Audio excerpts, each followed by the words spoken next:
Sunday, we taped a sermon in front of our Good Shepherd window at the front of our church here in Immanuel. Today, I'm standing in front of another Immanuel window that we wish to focus on. Today's devotion is entitled Weeds in the Wheat. It's based on a parable that Jesus told in Matthew 13. I'll first read that parable for us.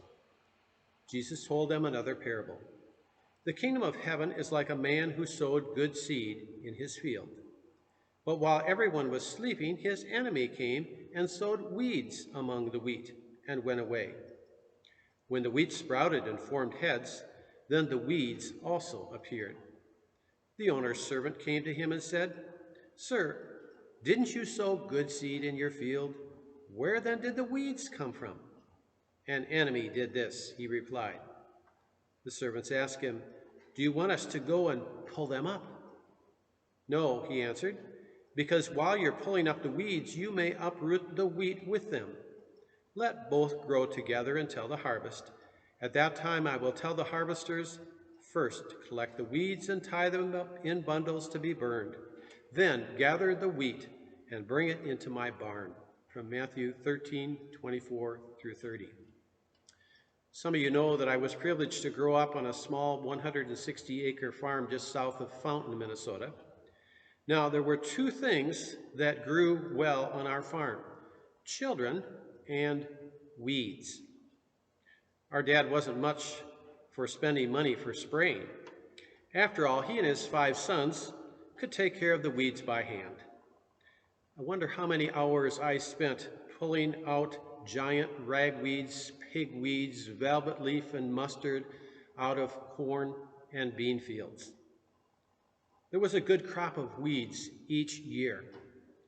I also recall harvesting small grain with Dad using his old pull-type combine case, I believe. We would sometimes go out before the combine with corn knives and cut the giant ragweed from the older wheat fields so that they would not be so hard on that old combine. I also remember pulling those giant ragweeds out of bean fields. If the weed was in the row, you were sure to pull up a few bean plants with the ragweed. So, what was Jesus trying to tell us in this parable? Simply this: in this world, we find people who, by God's grace through faith, are part of God's kingdom. They are the good seed. Right next to them, and in the midst of them, are the weeds, people who do not believe in or serve the Lord, but are sons of the evil one. Now, can we just go out and get rid of all those evil weeds in the world and even in the church? The answer is no, and not yet. Why not? Sometimes the weeds can look a whole lot like the good plants. We are not always sure who is who. We can be, and often are, mistaken in our judgments of who is a true believer and who isn't. But a day is coming, called Judgment Day, when all the evil people will be weeded out of God's kingdom. God knows those who are his, and he knows those who are not.